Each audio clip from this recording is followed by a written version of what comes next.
Okay. Welcome and good afternoon, everybody. Welcome to the WIMBIZ August e-Roundtable, becoming the art of rising against all odds. Thank you so much for joining us. Welcome. We have about 5 minutes before we start. Oh, we have about 20 participants. Thank you so much for joining us. Can you introduce yourself in the chat box and say where you're logging in from? We'll be happy to hear it.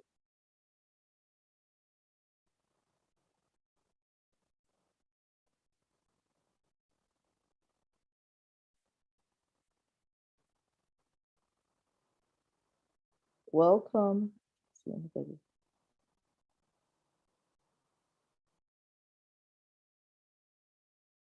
Oh, Tony Lawson Lande from Lagos, Nigeria. Thank you for joining us.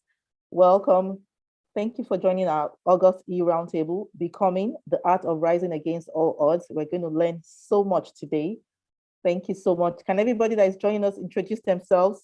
This is our new normal. So let's introduce ourselves and say where we're logging in from.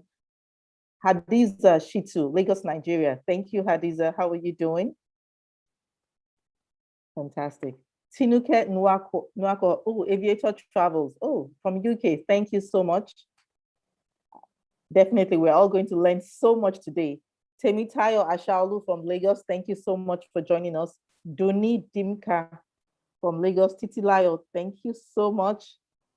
I'm sure everybody has their notepads ready. We're going to learn so much. Abolaji Akinyera, thank you for joining the WIMBIZ e-Roundtable. Does everybody have their notebooks ready? We're about to start. We have about 2 minutes left. Can we introduce ourselves and say where we're logging in from?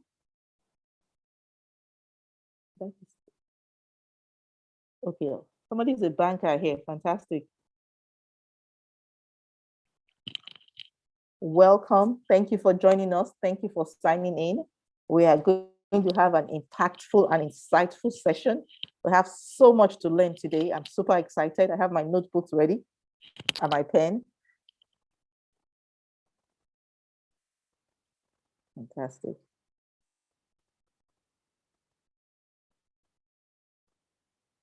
Can we introduce ourselves and say where we're logging in from?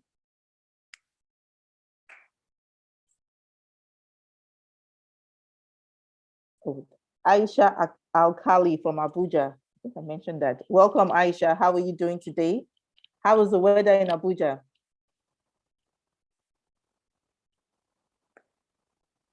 Fantastic. Welcome. Oh, great. Aisha says great. I hope it's not raining. It was raining in Lagos.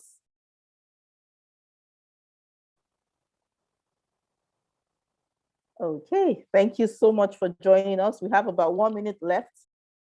Oh, not raining. Thank you, Aisha. Welcome, everybody that is joining us. Kindly introduce yourself in the chat box and say where you're logging in from. Victoria, thank you for joining us. Where are you logging in from?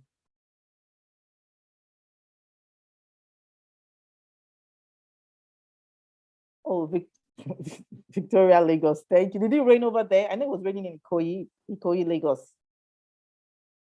About 1 minute left. Yes. Oh, wow. Okay. So it's a rainy day. Thank you so much for joining us, everybody in. Yes.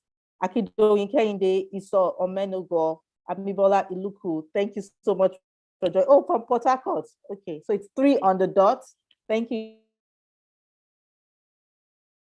Thank you so much. Oh, wow. Okay. Thank you, Akindoyin. So let's start our session. So I'd like to start. So it's 3 o'clock on the dot. Thank you so much for joining us. Welcome, everybody, to the WIMBIZ e-Roundtable. I'd like to introduce myself.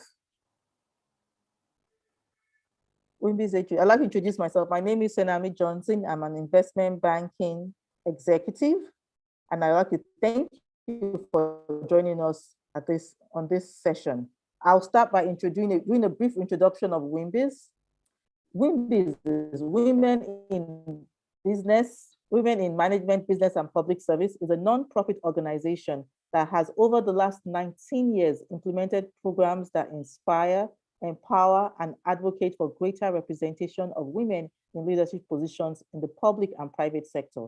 WIMBIZ is also a volunteer-based organization funded largely by donations.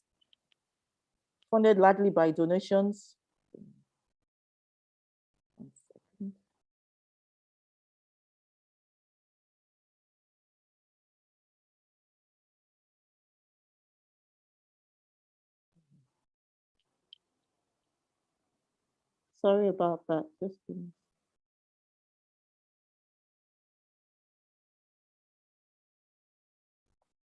I apologize for that. Let me take that again.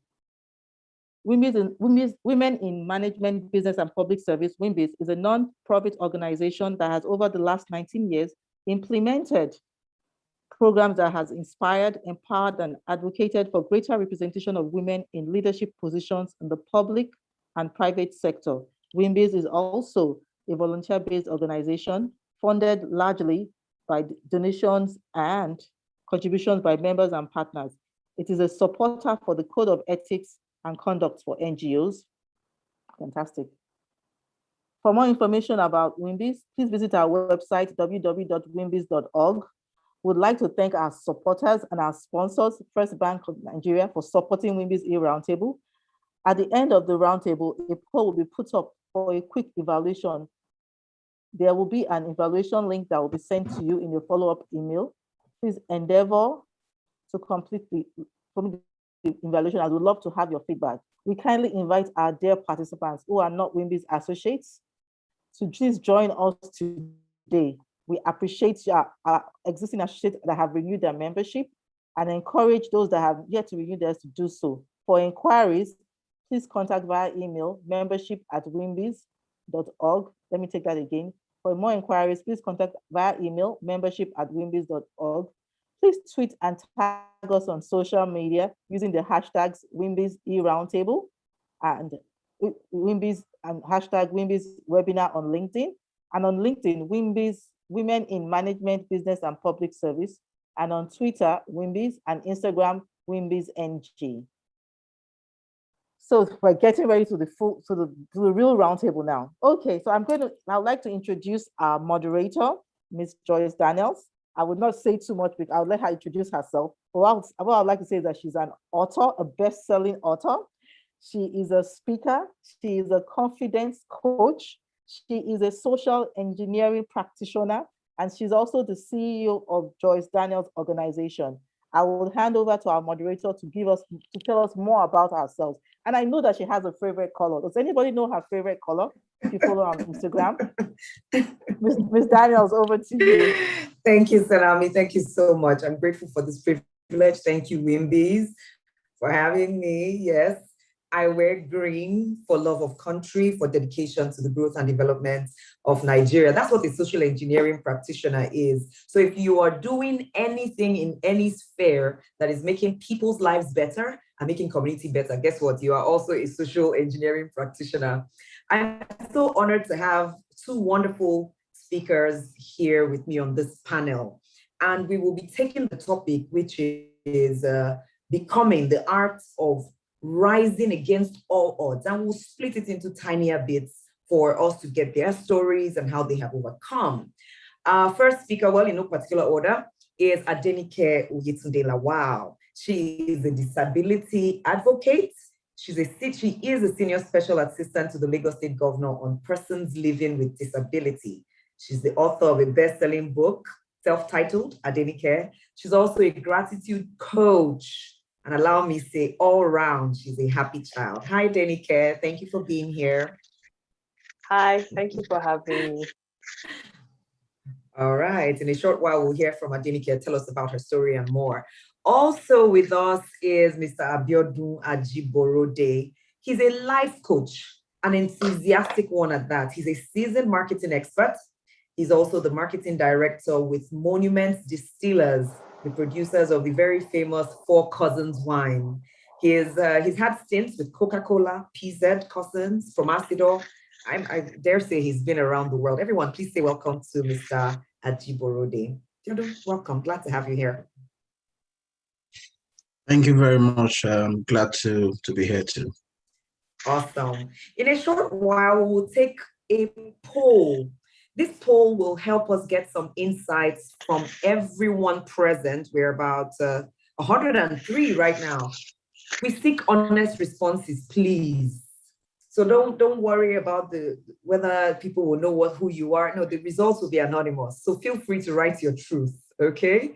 We just want to understand where we all are, and then we will take it from there. Also note that after our panelists, our speakers have gone through their rounds, we will open up the floor for questions and answers. So there is a Q&A box there.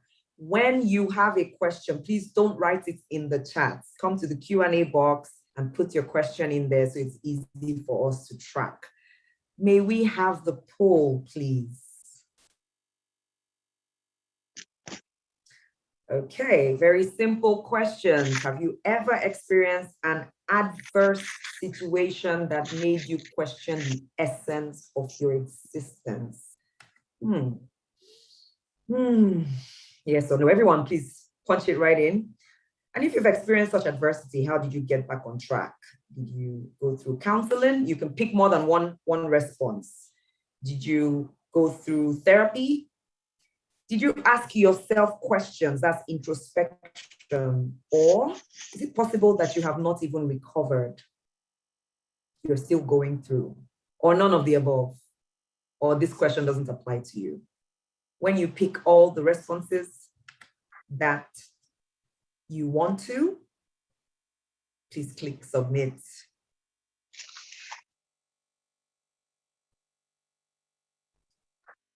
And we'll give a few moments to see the results so far.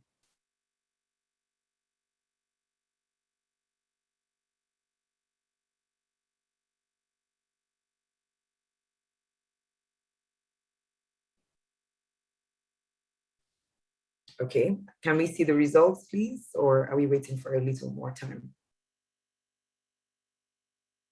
Fantastic. Wow, 72% of us here have indeed experienced adverse situations that made us question the essence of our existence. 28% have not. Amazing. 54% of us have gone through these experiences using introspection, thinking by ourselves. 24% counseling, 7% therapy. 4% say, I have not yet recovered. None of the above for 16%, and 22% say this question does not apply. I would really like to know if maybe in the chat we could write, we wrote counseling, therapy, introspection, and have not recovered. Perhaps there's some other means you've used to go through that is not written here. Maybe you should write it in the chat and let's just see and take notes of them. Thank you so much for these results. I think I pretty much agree with all of these. Therapy is not yet a big deal for us. Well, let's hear from our speakers about some of their experiences and more. The dictionary defines adversity as a difficult or unpleasant situation. We deal with difficulties every single day, from as small as trying to find your car keys. Well, it's not very small for some people, or losing your way when you're trying to find a place, or losing all the files on your computer, or losing your phone and all the information on it, and then you realize you haven't backed up information to the cloud, right? Or maybe even, allow me say, more serious matters like having a child out of wedlock when you're still in university, like I had, or having cancer. Life has all sorts of adversities thrown at us every day. Life hands us even curveballs. Curveballs can be defined as things that are unexpected, surprising, disruptive. And I know that our first speaker has had a fair share of adversity and curveballs in her life. So I'll ask Adenike to take the next 10 minutes, please, and tell us something about her journey so far. I'm not going to assume that we know. We don't know. Adenike, please, tell us.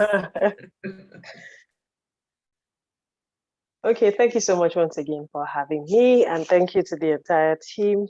Yeah, I feel like quite often we forget that life is happening to all of us. It happens to all of us, and it's showing in different ways. Simply put, we're going through life through different experiences. And sometimes it's necessary for us to rejig ourselves and literally restart our brains, especially when we start to demand certain things that, well, under normal circumstances may not feel like we have a sense of entitlement, but the necessity to be reminded about what is going on with everyone. And I'm saying this because of as a feedback from the goings on that occurred from 2020 up until now, using the coronavirus as an instance. And every single one of us, wherever it is that we live in any part of the world, experience coronavirus in one way or the other. And not necessarily the illness or the virus, as it were, but the fact that it affected us. In the simplest of forms, there was a lockdown somewhere where you lived, anywhere in the world, whether or not it affected you or it affected the person that you know. And we returned to normalcy of some sort sometime last year. And quite a number of people started to demand a lot more in terms of, oh, you forgot me, oh, you've not called me, oh, you've done this. And, it's very interesting because never once in the entirety of that stretch did I ever think to message anyone to say, oh, you've forgotten me. I found it very absurd when a few persons did pass that comment to me, either via, WhatsApp messaging or on Instagram or over the telephone, or one or two of them physically. And why I'm sharing this experience is because last month, July is the Fibroids Awareness Month.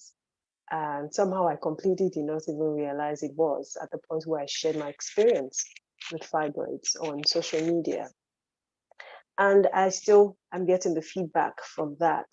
And what had happened was, as with almost everything when it comes to women's health, a lot of us have failed to seek,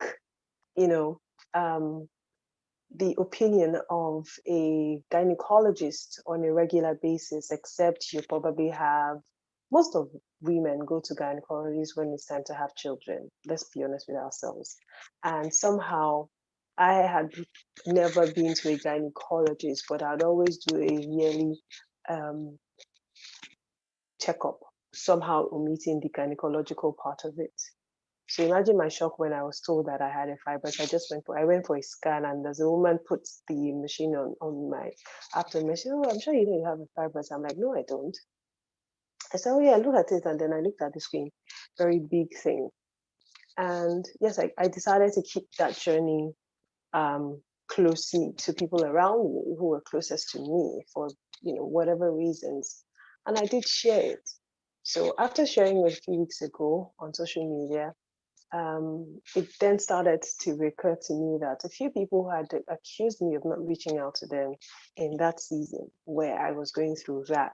So it's one thing to find out that you have fibroids, it's one thing to try to reach out for information, it's one thing to have all the fears and all the myths and all the facts that it is that you've been inundated with. If you go on, say, YouTube, for instance, there's just a handful of people of African descent who have openly shared their fibroids journey, and somehow we women have successfully continued to hide our experience with fibroids, and for whatever reasons that might be. So imagine my confusion where I'm probably, what's it called? I'm probably recovering from the fibroid surgery. And my fibroid surgery was kind of slightly complicated. I didn't even go into detail on social media because I had to have my intestines literally separated because they had started to come together. It was just a whole lot. So it meant that I couldn't eat for a period of time. I had to keep taking fluid because digestion and my guts and all of that stuff. So imagine trying to navigate all of that, and then somebody just sends you oh, you have forgotten me. You find yourself caught in between.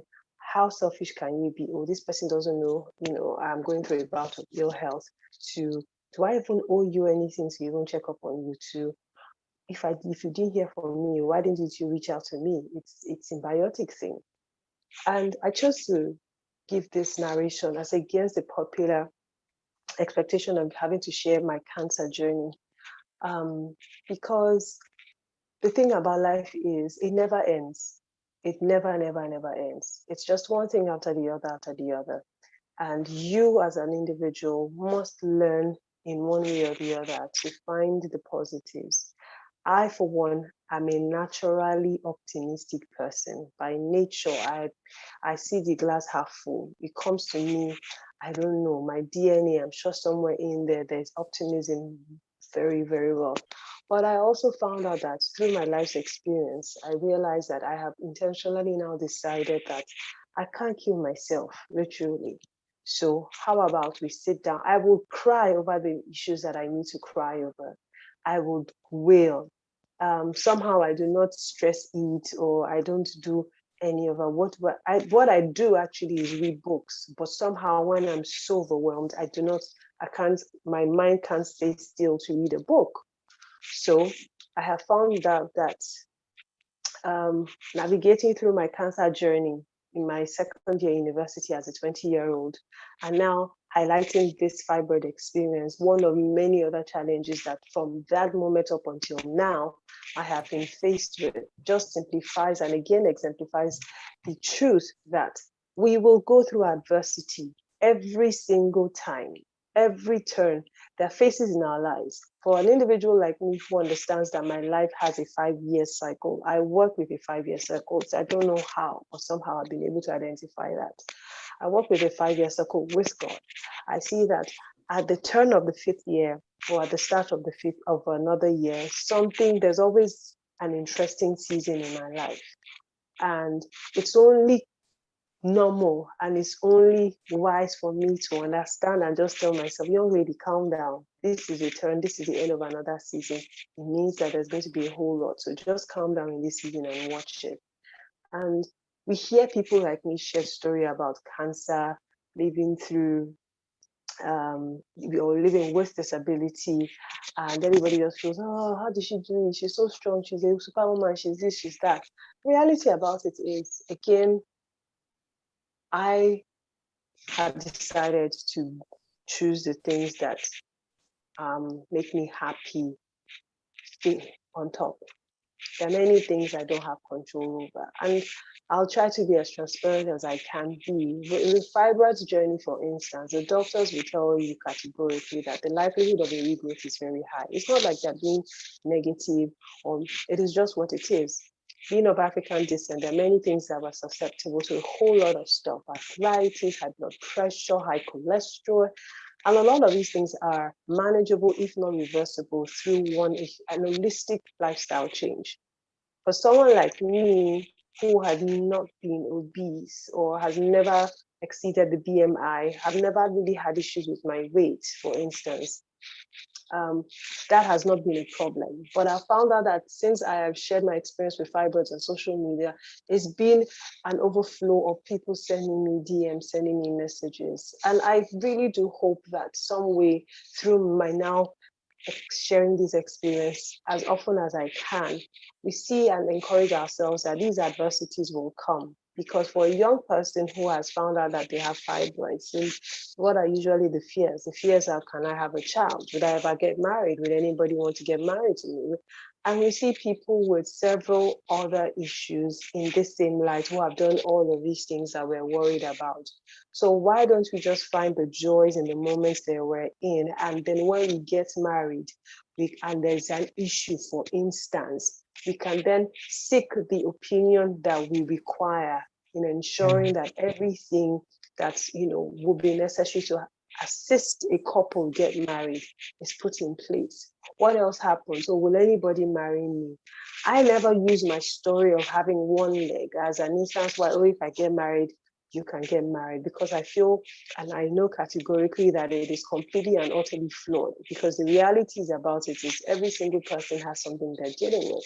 So I will not, under any circumstance, use the amputation as a yardstick to encouraging another person. If I can get married, you can get married. The reality about it is the person who's getting married to you is getting married to you beyond all the things that we see.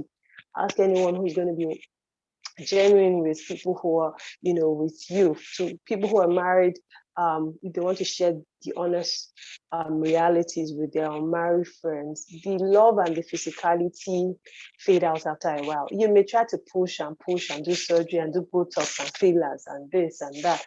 But then after a while, the persons that you're with will start to fall in love with the core of who it is that you are on the inside. And if you're empty, if you lack substance, if you lack esteem, you will become utterly unattractive.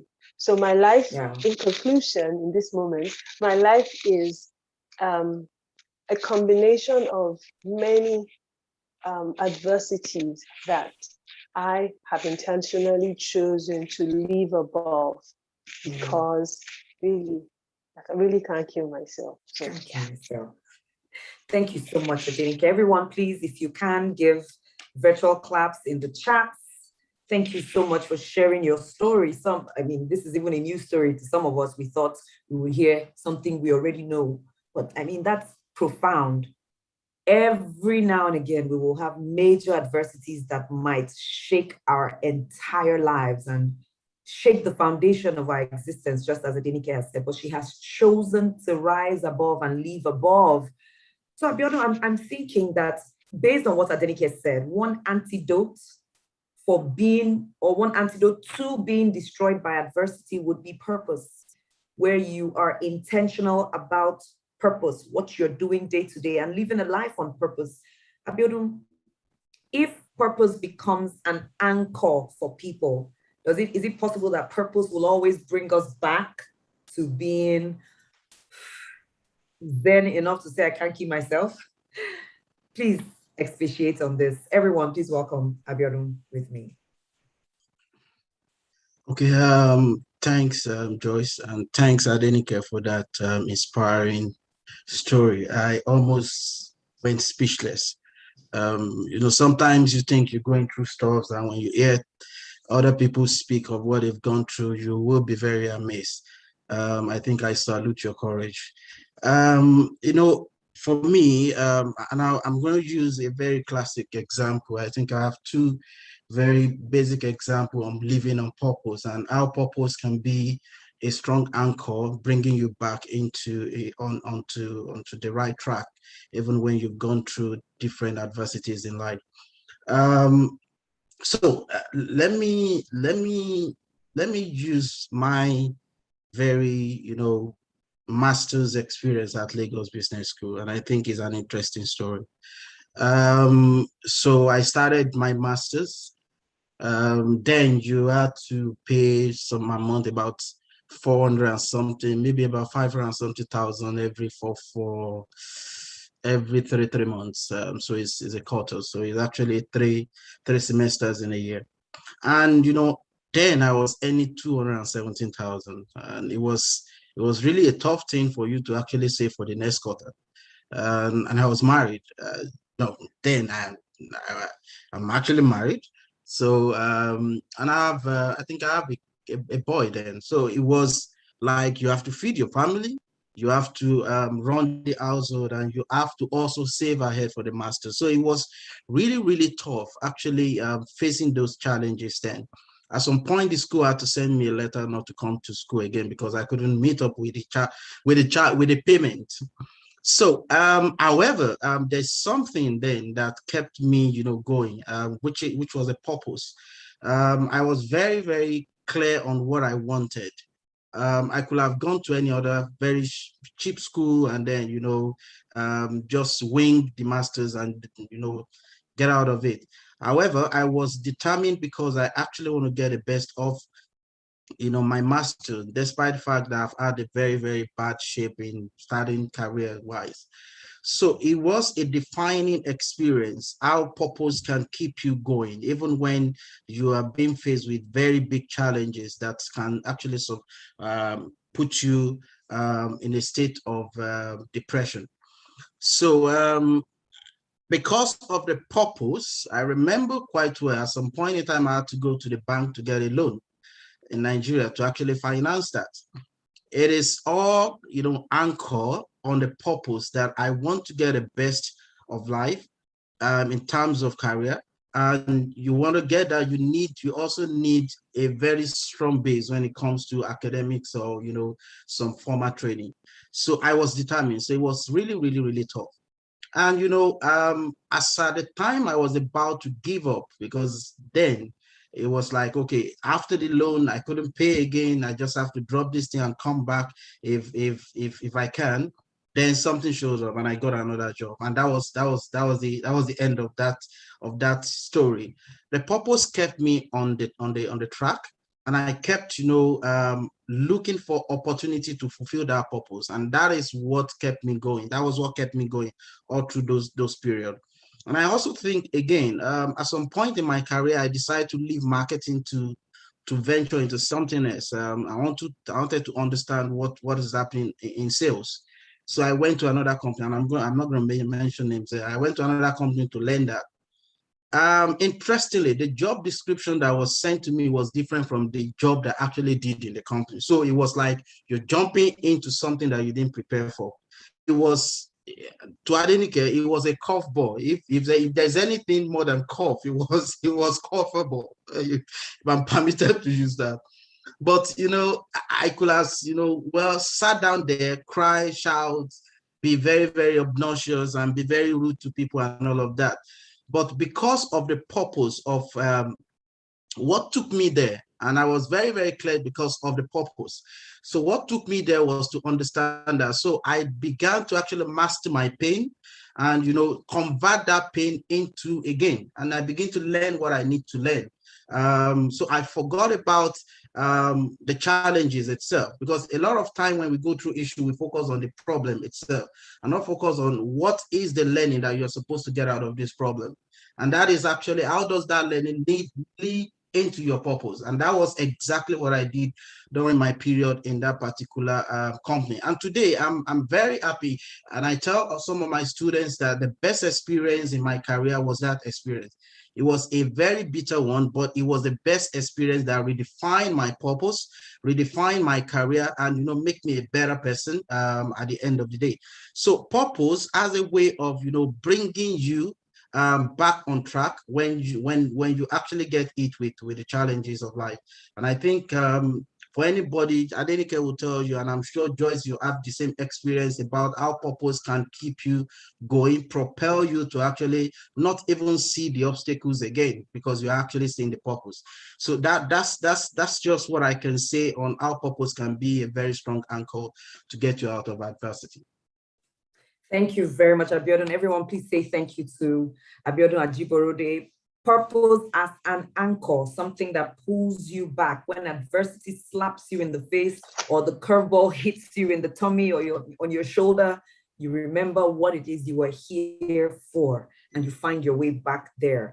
Thank you, Abiodun. I'm going to ask you later, Abiodun, to tell us more about, I already know somebody's question is going to be, okay, Abiodun, how am I going to now find this purpose? But before I get to that question, Adenike, I'll ask you the same question that we asked all the participants earlier in the poll. How did you get back on track since your experience last year? Was it counseling, therapy, introspection, man of God, babalawo? All of the above, all of the above. So I'd always say to people that I'm blessed with good people because I'm also a good person. I used to struggle to say it and own it, but I say with my full chest now, I am a good person. I invest in people, I invest my time. Every form of resource I have, I give to people. If I have financially, I will give to you. If I have, I'll spend my time with you. I will commute you where it is that you are. I will connect you with someone that I think can help you. I would get you a referral if you have ill health and you were looking to go to maybe a government hospital. Somehow I will know somebody who can give us a number to speak to someone who can lead you to a matron who can assist in getting a card in a government hospital. So at least you start that process of getting back to ill health. So I am a good person. And because I'm a good person, in turn, God has invariably blessed me with good people.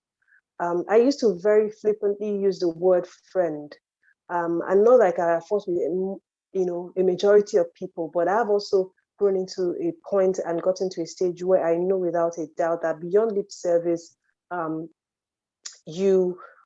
certain things happen in your life for three reasons: for a purpose, for a lifetime, or for a season. And where I find myself in a situation where, for instance, a friendship is for a season, I allow it, I let it go. We did not fight, we haven't, done anything. Should we need each other's help when it's necessary? By all means, please, reach out as I will do same. So without even wasting a lot of time. All the things that you mentioned, inclusive of friendships. My friendships have meant a whole lot to me, even when I couldn't afford the entirety of the fee to pay, for the surgery. And I'm going to be, I don't know how to lie, so I'm just going to tell you what it is. We know that part. You don't know. Honestly, I didn't have all the money. We didn't have all the money that was necessary for me to undergo the procedure. And I called my cousin. I just sent my cousin a message, and I was on a live session like this, and they had asked me a question. So where are you? And I just simply said, oh, that I'm currently going through a challenge now, still unsure about what to do. And at that point, I had not decided when and where to have the surgery done. So a friend of mine went to secondary school together, was watching, and then after the session sent me a message. He said, I heard you see. I said, oh yeah, I just found out I have fibroids and I need to take it out. That apart from the fact that my money is not complete, there was just a lot in my head. And she says, have you decided where you want to? I said, yes, I think my spirit has decided to do the surgery in so and so place. And then she just goes, how much, do you need to make up for, to complete the money? And I barely even told her, and we're still talking when I got the notification, and I just started crying. And I remember her saying to me that when her mom was dying, of cancer, she knows the length I went just to make sure her mom got blood. Her mom had a rare blood group, and that she'd been praying to God and waiting for an opportunity to not necessarily reciprocate, but just to say thank you. And I cried. So that's why I say, without even mincing words, I am a good person. So yes, some people say they've been good all their life. It's not been, they don't have experiences like I have when it comes to networking, people creating a cover over them and all of it. And I just, would always say to them that, oh, would you rather be who you're not because you haven't gotten back the measure of love that you have thrown into the earth? You can't, because the core of who it is you are is who you are playing out to be. So if you cannot act a different personality, then how about you focus on that one person who is giving you a measure of reciprocity that makes you feel loved, makes you feel wanted, makes you feel appreciated. So friendship, friends, spiritual friends, people who came over. I had a friend who was coming from work every day. I had a friend who was working from my hospital room. She moved into my house after the surgery. Even after the surgery, she was here with me. So I believe without a doubt that no man was built to be an island, not a single one of us. So beyond your siblings, your partner, if you're married, the medical personnel who you pay to care for you, there is nothing like knowing genuinely that people care and are looking out for your best interests.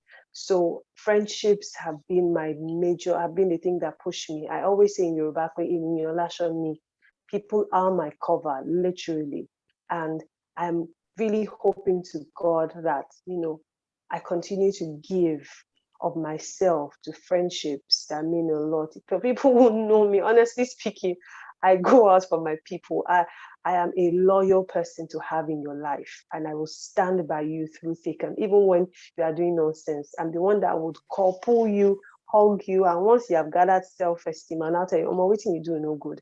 Because what I realize is that the narrative that the enemy is trying to push out, inclusive of social media out there, is I'm going to be on my own, I'm in my lane, that is not who God has called us to be. If you read the very simplistic book, A Purpose-Driven Life by Rick Warren, one of the reasons why we are here is community. No single person, no single family, no single business has been created by God to be on its own. In the business world, we call it collaboration. You collaborate with other brands so that you can hit your goals. You can take your business to the next level. You can get a wider reach. You are local now. You want to go to West Africa. From West Africa, you're taking the entire African continent. Before you know it. And in this day of computer, it's just one click, one person. Someone sees your work from somewhere in the world and just goes, this is the business that we can buy into. So what has helped me through it and has continued repeatedly. If you've ever read my book, you will see that it is just a repetition. I talked extensively about friends in that book, and it is who it is I have continued to be. And I'm just grateful to God. Yeah. Thank you once again, Adenike. I want to go to Abiodun, but I can't resist asking you this question very quickly. Just the next 2 minutes, please. Just tell us, What is one reason why people are so afraid of being vulnerable? What do you think it is? People don't want to talk about what the they're internet going is through. hanging. Can you hear me? I can hear you perfectly. I can hear you. Denike, are you there, or is it mine that's hanging? WIMBIZ, can you hear us? Everyone? Yes, we can. Oh, fantastic. So it's Denike that's off for a bit. Yes. Okay, we'll wait for her to come back. Whilst she's coming back, let's Okay, I'm back. I'm back. You're back. Yay. Yes, sorry. Yes. So I was asking, what is that reason why people are so afraid to be vulnerable, to talk about their situations, to just be truthful and honest? Please, very briefly, what do you think? Oh, wow. So I just read a book. See me looking for the book because I'm actually doing this video in my study. So the book was co-authored by two persons, Brené Brown and Tarana Burke. So Tarana is part of the oh my gosh. Okay, so the essence of their story is the fact that Brené Brown, she has, I think her TED Talk is on YouTube, you can watch it, and she has series on Netflix, and she talks about vulnerability. She is a vulnerability coach. You can't be vulnerable to someone without stripping yourself of your experiences. So literally what it is you have to be a child again. You have to go back to the setting, that original setting, where your mom scolds you in this moment, and in under 2 seconds, you are back to hugging her. That is what vulnerability does. And I say it and my friends laugh. I'm like, you can't shame the shameless. I don't have shame. Not at all. So for you to become a person who expresses, who becomes a poster child for vulnerability, you must understand what shame is, what shame does, what shame strips from you as a human, and then face it headlong and say, there's nothing you can do to me. I'm going to, I'm going to just share my story without mincing words. Yes, in this age of social media, one needs to find a balance. And I'm still in that space where I'm, trying to understand the rhythm as to what do you share, when do you share. But I feel very strongly that for people who are spiritual, the timing to sharing, you will know. Your spirit will connect. You will know. Everything you see in that season will just be about, you have to share. You have to share. This person just shared. You have to share. You have to share. And when we share from a place of genuinity, guess what happens? There's peace. So you must learn vulnerability. And if you're someone who they want to share with and you are unsure about how to deal with it, I said it once and some people were laughing. It's okay to say, I know you want to confide in me in this moment, but I'm unsure how I would handle what it is you want to say. Is it possible for you not to share? And let the person go. And let the person look for another person who they can be vulnerable with. Because with vulnerability, you earn it. I can't just be vulnerable with you, Jones. You have to earn it for me to say, this is when I'm going to be vulnerable and with whom I'm going to be vulnerable with. And I feel like that's one part that a lot of us still struggle with. We're trying so logically in our minds to say, is this the person I share with? No, it's not this person, it's that person. Or I used to share with somebody, they broke my heart, they did this to me. Ladies and gentlemen, focus on your focus. Stay in your lane. Be that house, be that wholesome person, be a safe haven for people. Guess what happens? You are doing it, the same energy, action and reaction, it comes back at you. You will get it. People you share your stories with, and you're not even bothered. You're going back to bed and you're saying, oh my God, this person is not going to use it against me. You're not scared. I have never been, and I must be very honest, because my friends, I have friends that are couples and I'm close to both of them. So imagine one of them calls you to say, he just did this to me. Keep quiet. And I'm going to their house. I don't go to their house and start acting up towards him because his wife just told me he just did something that I know is wrong. I can't. Because I also learned compartmentalizing these things and understand that I should share with me in that moment means that they trust me when I've earned their trust as a couple. If I talk, we will go. Sorry, that's the let's talk this day, please. Thank you, Denike. Thank you so much. So we need to be. So when we become, which is, of course, our topic for today, which is becoming, the art of rising against all odds. So whether we're the ones who need to be vulnerable to share with other people or the ones who are going to be listeners, we are all becoming together. Thank you, Denike. Everyone, please just say thank you to Denike. Focus on your focus. And the focus today is becoming. Abiodun, I had said I was going to ask you the question about purpose. Because if we're becoming, what are we becoming to? What are we becoming from? Your story about your purpose being an anchor for dealing with adversity and curveballs. How do we find purpose? Is it in a market? Can we go and buy it somewhere? Please speak to us. Okay, thanks, Joyce. And again, Adenike, thank you very much for being vulnerable. Let me put it that way. And for sharing with people what most motivational speaker, and I dare to say, don't have the courage to say. And like I said, we need to teach people the reality of life. It's very, very important. And thank you for doing that. Yeah, number one thing for finding purpose is, for me, is a pain. So the pain in the sense pain, yeah, okay. The pain in the sense that when you look around you, what is that thing that you truly disgust, or something that you don't really, really like, something that when you see pains you, or something that you think that, oh, this has to be in this way. That is a pointer to your assignment, which actually feeds into the purpose.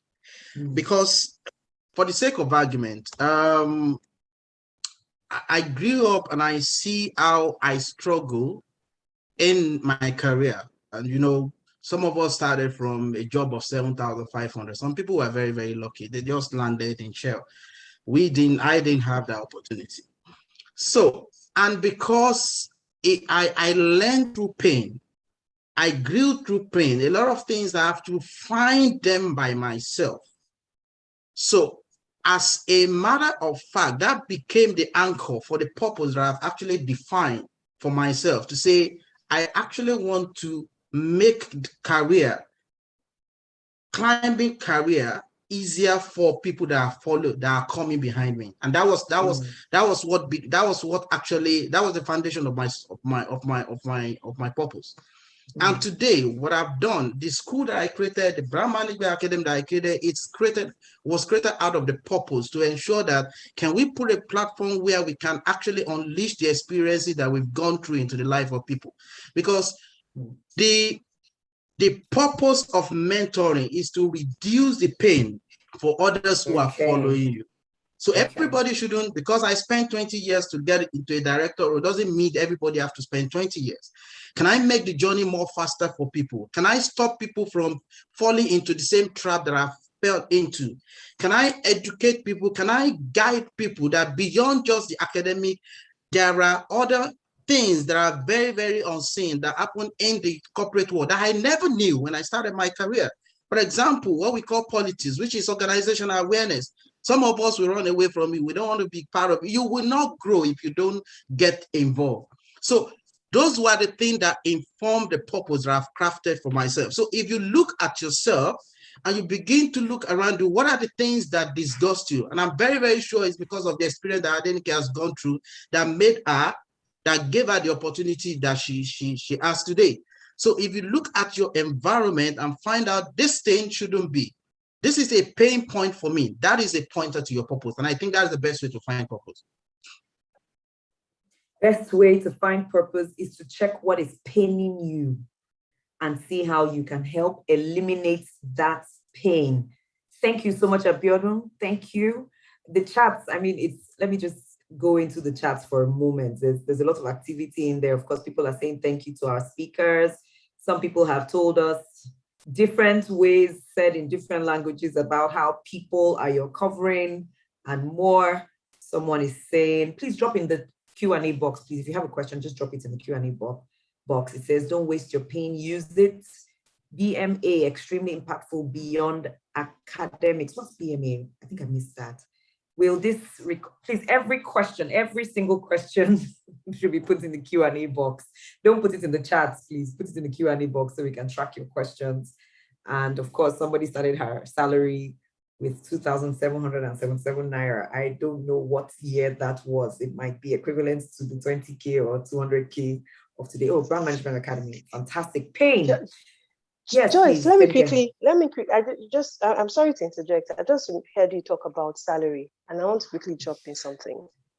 Fire away, I did drop radio it. for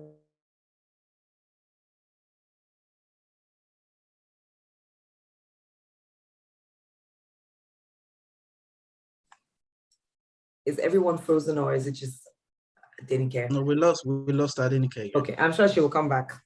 Yeah, sure. Today we will get her back. Yes, you're back. Okay, so I was saying radio. Yes, I did radio. I remember the person, this salary conversation, and I feel like one of our key responsibilities now, those of us who have seen the errors that people ahead of us have made, would be not to call them out in the cancel culture sense, but to correct the optics. And what I mean by that is, there was a time where you would ask people, how did you do it? And they'll say it's grace of God. And we have seen that it took a whole lot of the essence of journeying for people, so much so that the hurriedness with wanting to hammer, the lack of patience with process, so much so that you ask people that, what do you fear the most? They will tell you failure and everybody will clap. All those erroneous perceptions, a lot of us are now seeing that we need to throw out the optics and then correct. I did radio and I was earning 86,000 Naira. And I remember how recently I mentioned it. So my person went, no. I said, yes, that's how much they were paying me at the radio station, 86K. I was driving car, I was doing hair. By the way, I'm an only child of both my parents. Not like they were dependent on me or I was the one paying rent. And I'm not going to form any story here. I wasn't the one paying rent. We live in my father's house. And my parents were not waiting for me to feed them. But it meant that I needed to commute every day. And I was driving an old car. So it meant I was also saving a minimum of 35,000 Naira, if my memory serves me right, from that 86,000 Naira every month. I was paying my tithes. I would make my hair. I would fill the car. I was driving to and fro. And then I have to do fine girl now. I would do fine girl. But of course. At the end of the month, you will see that I rarely ever spent the entirety of my salary, but I found a way around it. And then one day it was my mom's 60th birthday. And I remember asking her, what do you want? My mom kept saying she didn't want party, she didn't want party. When she gave me the list of the things that she wanted to do, I said, if you want to do party, it was then I brought both of them together and I said, Mommy, this is how much they pay me officially as salary. But there are months that side gigs click and many things happen. But officially, come rain, come sun, this is what it is that I earn. My mom was in shock. And why I'm sharing it is, we need to start sharing more stories. I'm glad that a person like Abiodun is speaking up. I can't, because I am not in the business world. We need to hear the stories of how literally, when he was talking about doing his master's, my head was blown like, oh my God. It's a different case if you were single. You were married. So it meant that there was no way he could have halved or done a quarter. You had to feed a family. Even if they didn't have a child, maybe they didn't have children at that point in time. He had a wife to feed. He had to provide roof over her head. We need to start to share this story so that people know that it is part of the process. It's real. It is part of the process. It is a breakdown. Stop waiting for not everybody is going to be an entrepreneur. Not everybody is going to start out being some people need to learn the ropes. I qualified to study law. I am not practicing law, but if you want to be a good lawyer, we all know that you need to pay your dues. You need to work with someone. You need to learn the ropes of the legal profession. You need to go to court. You need to do it by yourself. So when you begin to have officers working with you in your law firm, you will know that someone cannot lie to you. Say, sir, we couldn't file this process today because the filing of the process. You say, no, I used to file the process. I know where you go to negotiate. I know these are the things that we need. We need to really, really change the optics about what is out there. We need to be honest with ourselves. We need to see the damage that we are causing to a generation who is stuck on social media, a generation who just wants to, a generation that doesn't know beyond an Obi Kubana's narrative, for instance. We're causing a lot of damage to a generation, but I'm glad that, and it's necessary for me to stay here, I'm glad that WIMBIZ has taken it upon herself to throw out a narrative of this nature so that things are corrected. People like me, I meet people living with disability. I have an acquired disability, and it's an inundating task I've been faced with since February, since the governor appointed me. I am tired. I am tired of the mentality of the people that I'm having to deal with, who would rather just collect stipends than get the government to empower them and demand that they be empowered through education, through health care, through providing infrastructure. Everybody just wants to collect stipends. Give us 5K in a month, give us 10K in a month. For how much longer? It is not sustainable. And that's because we are throwing out terrible optics out there. I rest my case for now. You rest your case and I give you another case to answer. Hey, lawyer, come back. Let's talk about this before I bring Okay, I'm here, sorry. So you decided to become a gratitude coach. Yes. Now, we're talking about becoming. We're talking about becoming, rising above all odds. You decided to become a coach. Why? You could have gone through your situations successfully. Why did you now decide to start coaching others? Do you also do it for free, or is it for a fee? Okay, so I'm going to be very honest with you. So the gratitude coaching part of it, the monetary part of it, I haven't started. And I know that I'll put a frame and structure to it sometime very soon. I must be very honest, because I also follow people who I know who earn monies from coaching people on this gratitude journey. Why did I start this gratitude thing? A friend of mine had shared this question was just to establish the fact that you're not against collecting money. I just wanted to establish that. Proceed. Against. See my screen. Keep going. Okay, please, before you maintain my skin. Your skin. While you're answering becoming a gratitude coach, please also tell us what a gratitude coach does. Great. In becoming, Sure. So the thing with human nature is it takes a lot of rewiring in our heads for us to not act out in a certain way. Now, when you exercise, right, your body releases. Yes, you have an amazing story, by the way. Your body releases a hormone that causes a lot of excitement, that causes you to be joyful, that causes you to be, full of, see life through different lenses. And people see me and wonder, why are you always happy? Why are you always doing this? Why are you? And I thought, oh, okay, let me try. It was a friend who said, I think you try to keep a journal about gratitude. And she shared her experience with me, that she had kept a journal for 3 years prior to our conversation, and she had seen how monumental it had an effect on her life. Then she sent me a link to an Oprah conversation.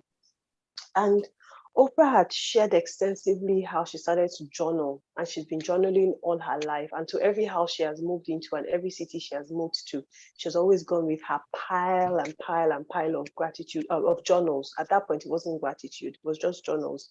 But that a few years prior, about 7 years, she started to keep a gratitude journal where she'll write at the end of the day 3 things that she was grateful for.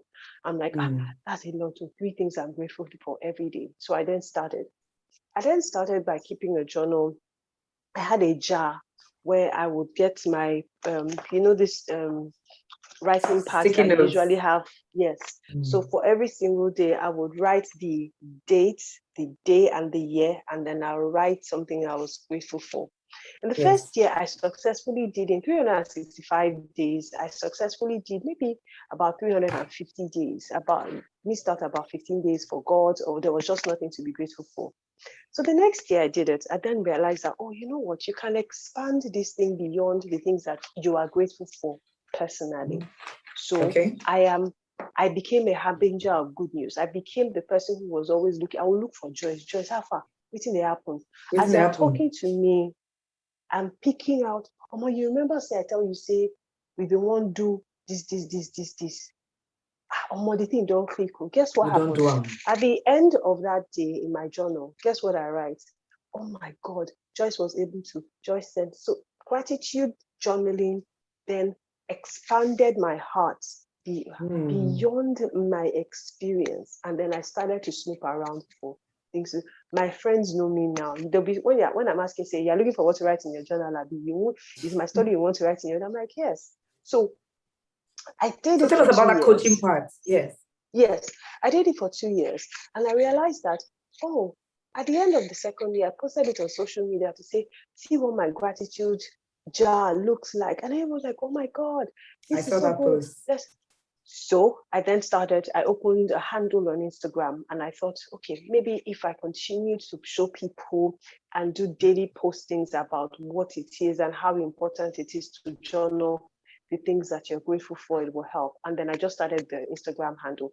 And I noticed that 1, 2, 3 friends reach out to me. How are you able to keep the consistency with your gratitude vibe? And then we'll sit down and then we'll talk about it. And then I got certified. There's a course in an Ivy League school about, yes, because science has been able to expound and expand the need to why keeping gratitude or being a gracious person or being a person of thankfulness or gratitude completely changes your mind forever. So when you see me, you wonder why. Look, there are many aspects to this thing, but I'm just a happy child.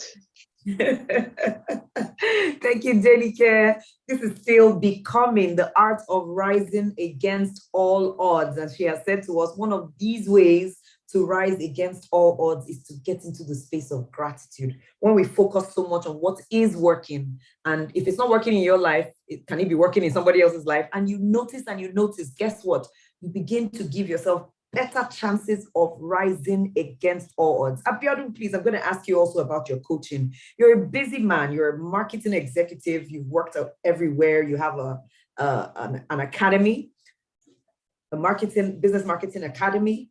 Yet you also still find time to coach people. Why am I asking about why both of you are involved in coaching? Is because I think it's okay to just be successful by yourself and keep going. But why do you come back for others? What's driving that? Okay, and thanks for that.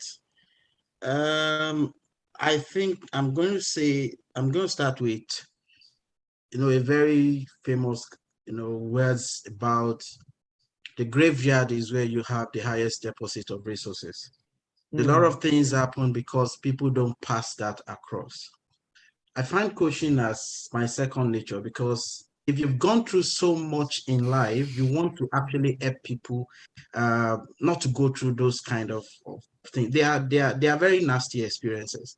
And if you can save somebody from going through those kind of experiences by coaching them and guiding them and showing them the right path, at the end of the day, you will have affected somebody's life positively. And to just be honest, the way God, wired us, we are designed in colony. You are somewhere to help one person. And as you improve the lives of that person is also in a colony to affect the next person.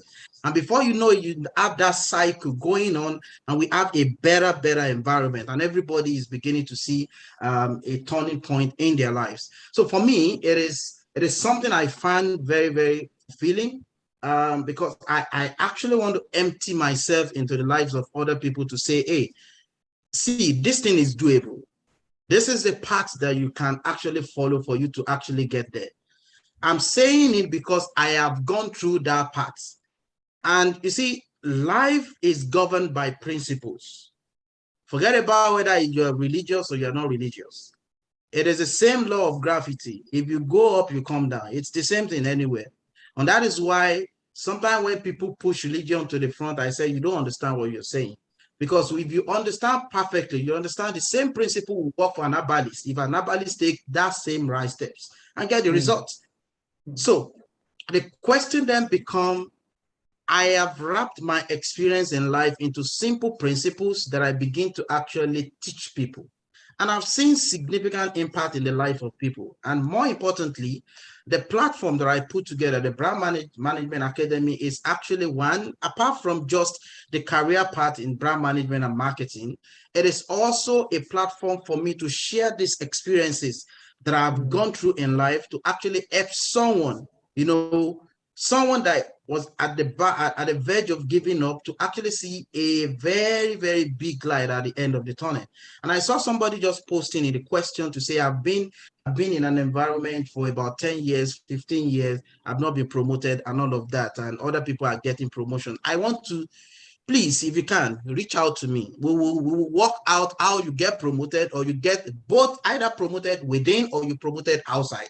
So you just need to begin to get along with people who understand how this thing works, and you begin to see the result, because it's always a multiplication effect of how you understand. If I do this, I get this in results. And if I go this way, I get into this problem. So if you understand all of those things, then you can maneuver your career, you can maneuver your life and get very, very good results out of it. So for me, coaching is my second nature, because I believe if I die today, the only thing that lives on is how many lives I'll be able to touch. Thank you. What lives on is how many lives I've been able to touch, not just what I have been through successfully. So I know that someone has a question. We're going to go into the questions from members of the audience very shortly. If you haven't put your question in the Q&A box, please feel free to do so going forward. Yes, somebody is saying thank you to Coach Abiodun and Coach Adenike. Please, everybody feel free to write in the chats. Thank you for all they have said so far. I have one final question before we move to questions from the audience. Abiodun, please allow me to continue the discussion with you before I bring Adenike back, which is, for people who seem to have tried everything, some will even say to you, I have tried it all: counseling, therapy, coaching, gratitude journaling, but something is still missing. I'm still not together. I still see these challenges every day, and I'm not able to rise against or above these odds. Is there something we can say to that person here? Okay, so the question will go to Denike as well. Same question. Yeah, interesting. So thanks for that question. And to be honest, I always ask myself a very genuine question, and I'm saying to that person, are you genuine with yourself? That's the number one thing. Because when you step out of that deceit, then you see things very clearly. And I've seen people in career to say, I've done this, I've done all I could, but I can't see the result. And things seems not to be working for me. And then by the time I sit with them 1, 2, 3 hours, or 30, 40, 1 hour, I begin to see those gaps. I begin to see those gaps begin to actually, come show up very, very clear. And we begin to actually have conversation on those things. And I'm saying this because I'm a product of principles, and I've seen principle work, and I will say it. And I was telling somebody just 2-3 days ago, I said, when I first came to Lagos, the first place I slept was on a carton of fridge that I put on the floor. I didn't sleep on a bed for the sake of argument. So, but I chose to actually follow the principle of those who have succeeded in life. And one of the big principles, and that was what Adenike reinforced when she was speaking, is focus. One thing you can't run away from is if you have a purpose in front of you and you are determined and you're focused on those purposes, and you're beginning to seek the right guidance, I can tell you it might take a bit of time, but the bottom line is that purpose will come to life one day. Okay. One day. So what I say to that kind of person is, one, be dispassionate about yourself and ask yourself those honest truths, that what are those things that I'm doing that probably does not allow with the character or the attribute of those who have succeeded in life. If you can do that exercise, you come up with a gap analysis, and that analysis will begin to show you who should I be able to follow. And I'll give you, I'm very, very frank person, and I say it all the time. For the sake of argument, you have a BSc today, and you think that is all you need to get into the to the top. Please begin to think about it, that every year NYC releases, a minimum of about 300,000 people, or 300,000 people that joins you on your level of BSc. So you spend all your time every Saturday or Sunday or whenever day that you're supposed to be developing yourself. Go for ICANN class on Saturday, you are in choir practice. Don't blame anybody, for Christ's sake. Don't blame anybody if you are not progressing. You're breaking a table. My table is shaking. Oh, yeah, my God. I will shatter the table. I will shatter the table. Let's be very realistic. Let's be realistic about that. If you want to go to seminary, I want to become a pastor, it's a different conversation. Go on Saturday and Sunday and be there. If you want to develop your life in career, focus on that as at when you need to do that. If you don't do that and you're waiting till when you are 35, 40, for Christ's sake, age begin to run against you, and nobody wants to hire a director that is 67 years old. There are young guys who are very, very smart that people are bringing on board. So focus and get determined on what you want to do on time, and then you can see the results. So that's what I would say to that kind of person.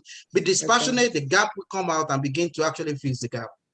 Fantastic. And if you can't see it by yourself, that part of being dispassionate is working with somebody else who might be seen. Fantastic. Because when you say you've done everything, in fact, that is the point where you now need to work with a coach, because the coach might help you show this is the part where you have to work.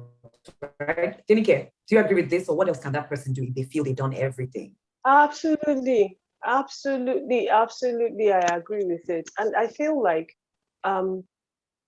there's nothing like understanding what God's role in your life plays. I'll give you a point. I know somebody who is in the events industry, who is, if you're counting top 5, you must mention this person. If you're counting top 10, you must mention. If you're counting top 3, you must mention. And I remember asking this person, masters, and she looked at me and said, see, I've tried, it's not working.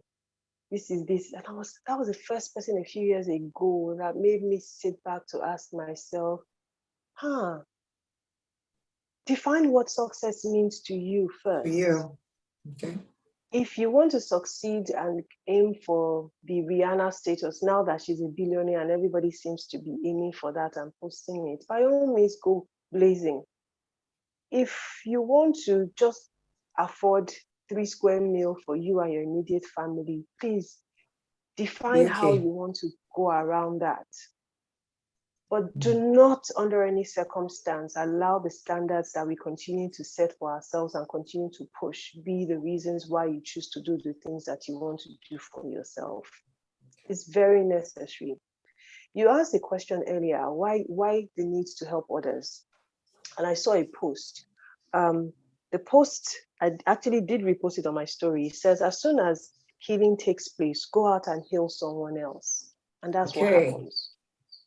There is no one who's known me since I was born who's never understood how teaching has always been a core who it is that I am.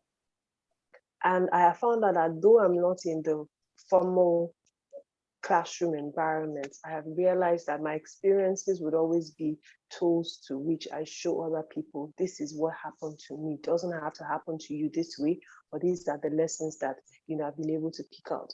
Abiodun says something, and we Christians fight against it. Life is about principles, no matter who you are. Dangote does not pay tithes. The devourer is not devouring him. My table is falling down. There are principles. There are principles. And if we want to be honest, define to yourself what rules you want to abide by and live by it. If you want to abide by the rule that says that, tithing is, please by all means go for it and abide by it. Please, I beg you, define what success means to yourself. Contentment and godliness. Great gain. Great gain. Great gain. The things that we see on social media these days, Joyce, leaves me in Yes. awe. I asked someone recently that, okay, so a 23-year-old was carrying a handbag, I think it was like 3-point-something million, which you even had to order. There's always a waiting list. And I'm like, okay, so what does she aspire to? And the person looked at me and said, she doesn't know. I said, no, I didn't expect that you'd give me an answer. I just wanted, it was a thought that came out from me. There are people who are making so much money and are earning that and can afford it, but we know those who can afford and we know those who can't and have unfortunately decided to go by what God cannot do does not exist and then rubbish that line. It's not fair. It is not fair. Honestly speaking, majority of people here are women, so let's be honest with ourselves. The 3 top reasons why people take loans in Nigeria till date in 2021: go on summer vacation, pay school fees for weddings and funerals, sit a banker down who will be honest with you. Those are the 3 reasons people still take loans in from financial institutions. This is confirmed information. It is confirmed. I posted it on my Holiday, timeline this morning. Holiday, school vacation, fees, summer, yes. School fees and weddings and funerals. Funerals and weddings. Events. Yes. If you do not define what success is to yourself, is when you be allowing somebody to push you around to go and pay 3.5 million naira for hall that you don't need to feed people who will not remember. A person died, you did not spend 3 million naira when the person was alive to pay hospital bill, and then suddenly you want to pay the biggest undertaking company in Lagos 5 million naira and then bury them in the cemetery, the private VIP parts where you pay 7 million naira for something that the soul has left. Define what success means for yourself. If you can afford it, by all means, splurge. Go all out. Feed me. I like food. I attend weddings where they feed me well. I will remember before it's your anniversary and you post it on social media, we wake up and say, WhatsApp me, happy anniversary, yay. When I have a burning child, let's come and eat part 2 of the food. It's as simple as that. If you cannot, sit down with whoever it is you want to get married to and tell yourself that this is what it is. We cannot do more than ourselves. I beg of you, impact this in your children. Unfortunately, it is not what you say, it is what you do that they see. So you can go back and tell them, we have to live within our means, but they see you trying so hard to send them on summer holiday. So they went to bank to get a loan. You can't afford it. If they don't travel on a holiday this year, they will travel next year. Yeah. I beg of you, we need to learn these things because we have moved our focus and shifted them to mundane things, which is why we don't find fulfillment in the things that should give us fulfillment, particularly in our purpose work. Okay. Your job is the handles at the gratitude page Instagram, and my handle is at Adenike Oyesindi on Instagram. In the comment section, I saw someone actually mention the book that introduced Oprah Winfrey to journaling. Correct. Yeah. That is a book, and that is the author. Okay. It will change your life forever. So I think fantastic. Thank you so much. Thank you so much.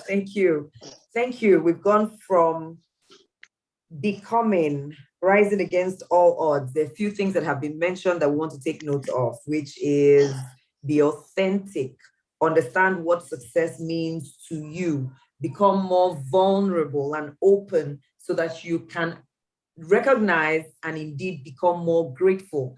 Then enlist the service of a helper, a coach, a guide, should you need someone to help you see blind spots so that you can really become and not think that you have become, or not think that you can't make it because you think you have tried everything you know. You might need to work with somebody else. And finally, of course, earlier we mentioned purpose, understanding purpose, finding purpose through your pain or through the thing that you love the most, right? So that you can give attention to it and have the opportunity to live life to its fullest. We have very, very few questions, and I will just mention the one question here, and I'll ask Adenike and Abiodun to please speak to this.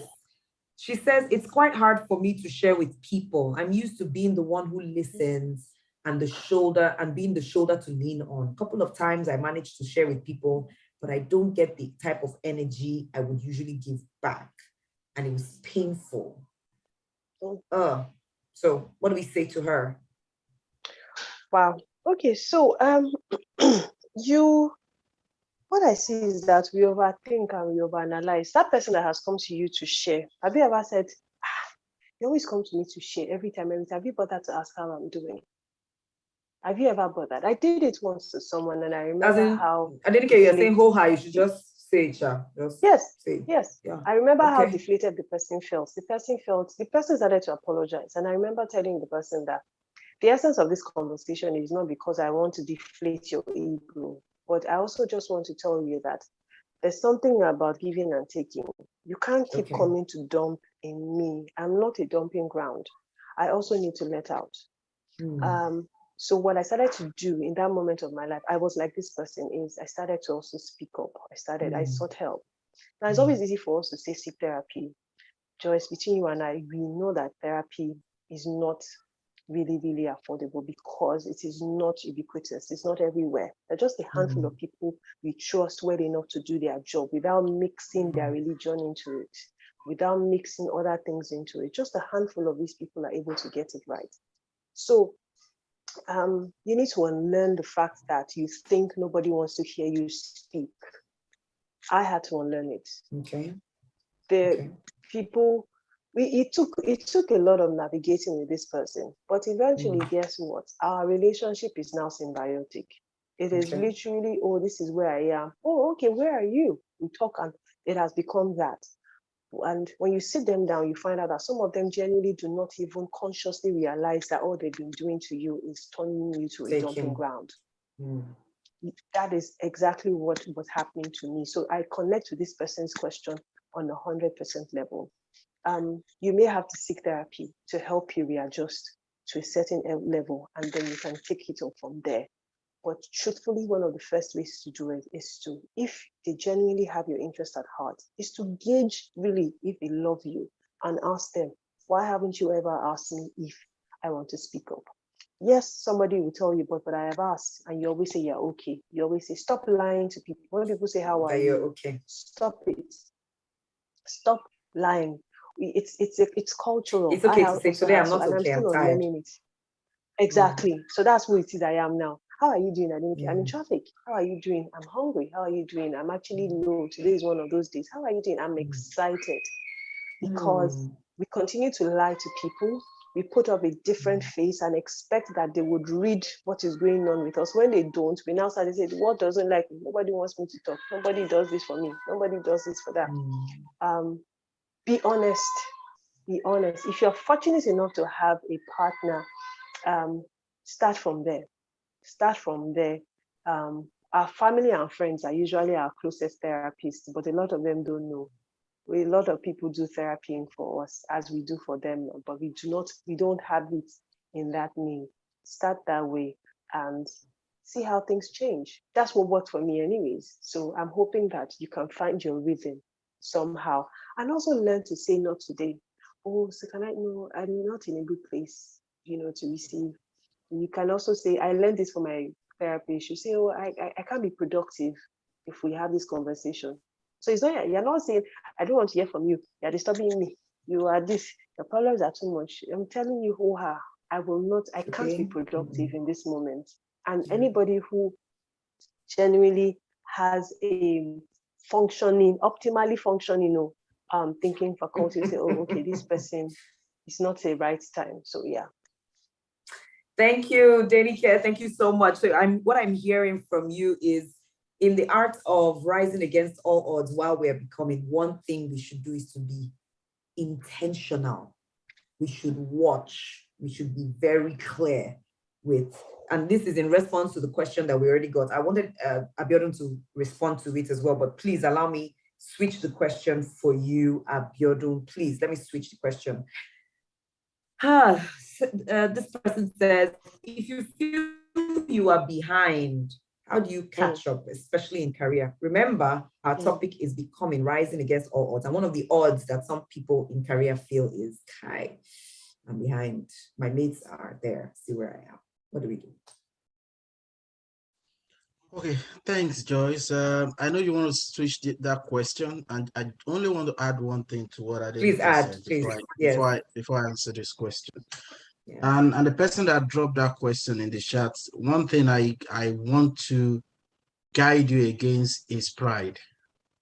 Because one of the things that make us feel as if we can't speak to any other is pride, that we think we are ultimate, and that you have to be very, very aware of that. Because like Joyce has said, Adenike has said, nobody's an island. You will just, if you're dead today, they will move to another party. So you need to understand a parasitic relationship, how people feed on you, and you'll be able to guide against that. It's just to make that. I've been in that shoe before, but I realized that you have to call the bluff, and otherwise you won't do anything significant. You waste all. So if you are behind in career, something caused you to be behind. So that's number one thing. So you have to do that, personal assessment to say, why am I behind? And be honest to yourself. Yeah, probably I'm a bit brutal, and people would say maybe you are lucky. I'm not lucky. I wasn't lucky. Don't say I'm lucky. I went through all the madness that you can think about in career. Yeah. But the issue is this. You need to, the first thing I tell people is what we call career gap analysis. That person that is in front, what does that person have that you don't have? So you need to do a personal assessment of yourself and the benchmark to where you're actually focusing on, and something will jump up. So when something jumped out of the old analysis, that becomes, okay, how can I then begin to, fast track the acquisition of what these gaps are? And that begin to lead me to, do I need coaching? Do I need to do this professional qualification? Do I need to find a mentor? Do I need to find a sponsor? And there's a difference between a mentor and a sponsor in an organization. But we've been fed with a lot of nonsense in our career to just think that when you focus on your work and you are good to go. Yes, we'll tick you that you are very, very good. But the bottom line is that there are a couple of things that are required at that level, where you think your people are. A lot of us have technical capability, but we don't have leadership capability. So nobody is going to promote you into leadership if you don't have that leadership capability. And a lot of us, I say at some point in your career, your certificate is useless. What people are looking for are two things. One, your ability to collaborate with people. The other thing is trust. Can we trust you with resources, with people? Some of us, we are very loose. You get small information. Is on the shop floor of the office. You go into PD. Nobody will ask you to come into the leadership and come and sit at when people's career are being determined, because they know that by the time we finish in this meeting, is on social media that, okay, Theodore is going to be sacked tomorrow because we've discussed it. So you need to begin to, number one thing, be very authentic and filter those things that are keeping you behind. Something is dragging you. There is a chain. There is an invisible chain that is dragging you behind. You need to cut that chain off by yourself, by identifying those chains and begin to actually fix. How do you catch up? And there are ways to catch up. There are ways in which you can actually fast track your career geometrically, not going from one level to the other.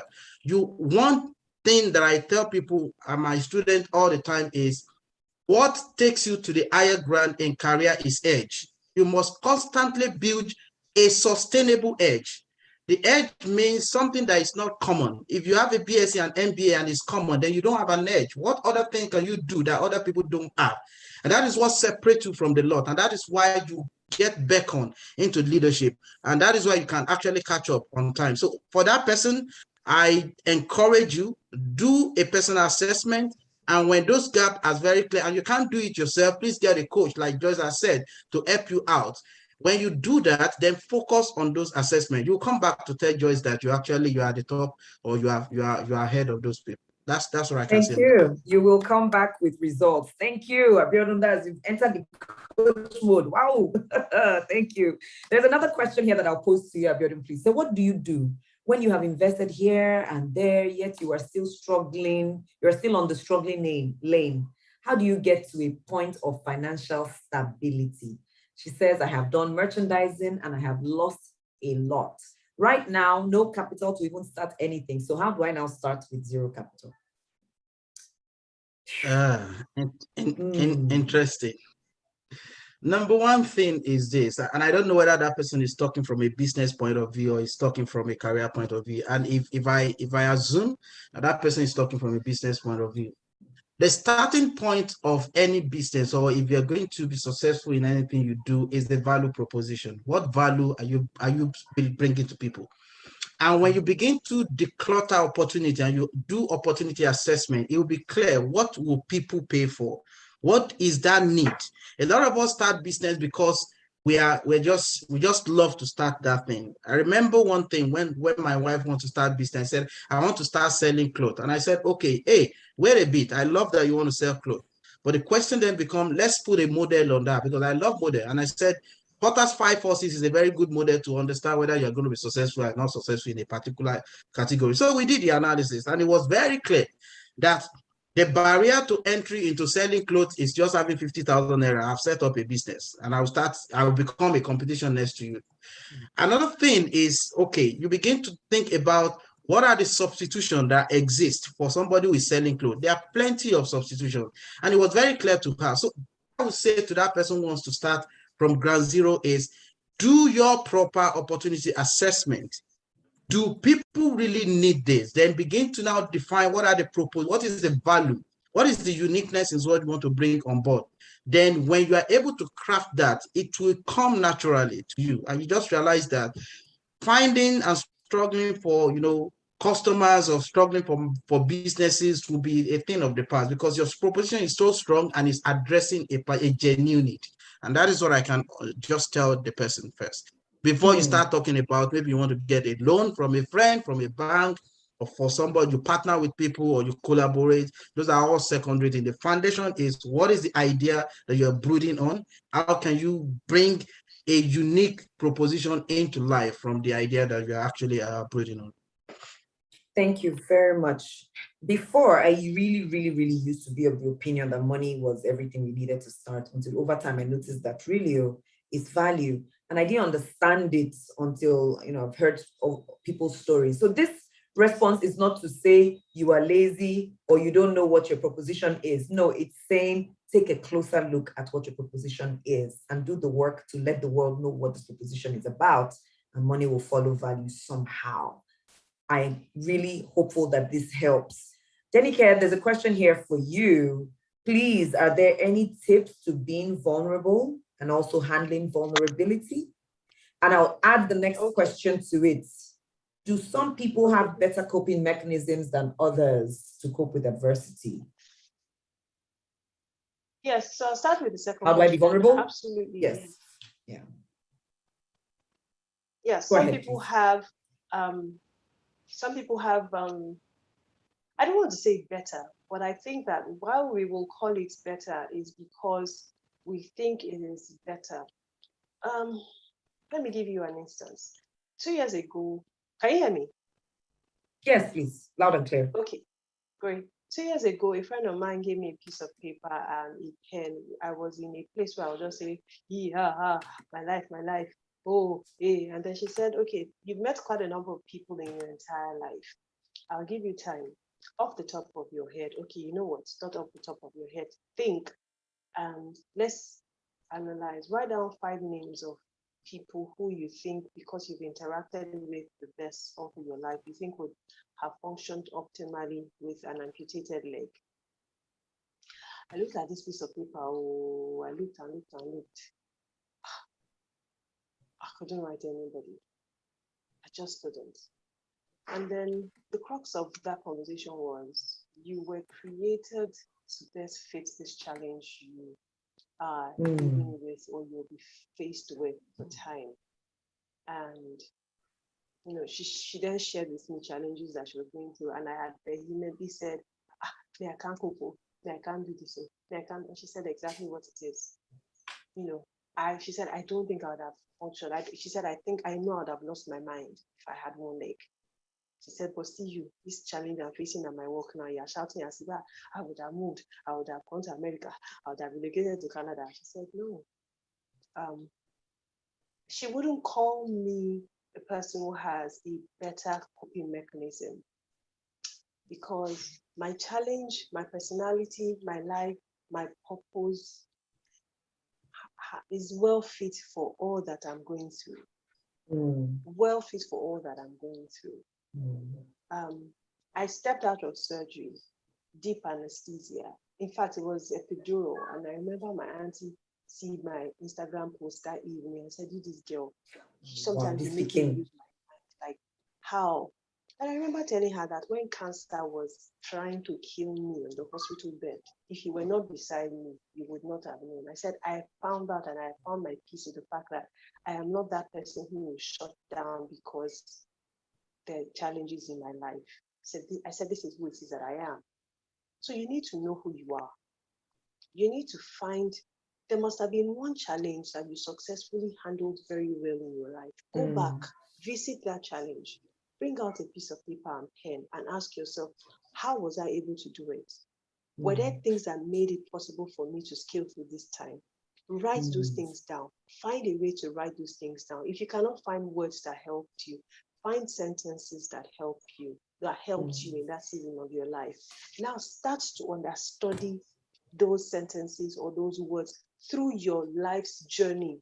Go back in time, when you were in primary school, when you were in secondary school, when you went to college, university, when you had your postgraduate degree, when you got your job, when you started your business. Start to look for instances where you knew you faced dire circumstances that you never thought you would scale through, and see how you were able to fit in the words that you described from that one pivotal moment or challenge in your life, and see the trajectory. It will help you fashion out the trajectory of your life and how you're able to cope with challenges.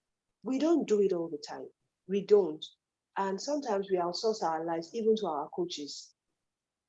And I'm glad that coaching has taken a different turn now, where no coach is going to, okay, you will do the work. I am only here to help you.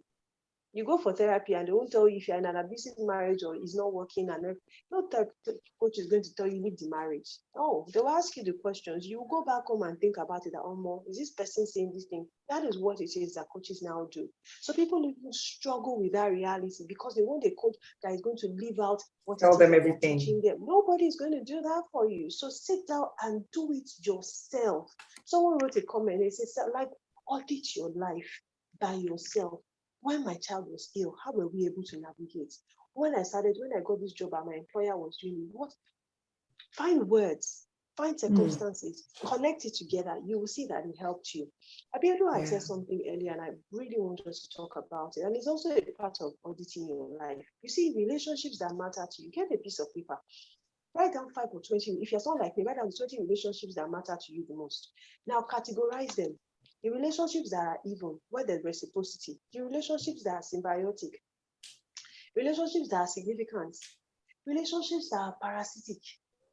Be honest with yourself. Oh, I'm so sorry. Be honest with yourself. Be very, very honest with yourself.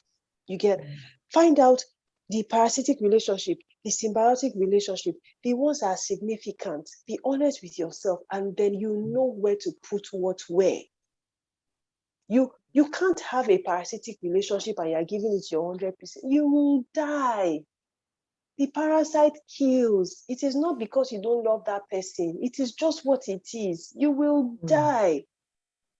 Some of us, and I'm not going to change, but we need to sit down and ask ourselves.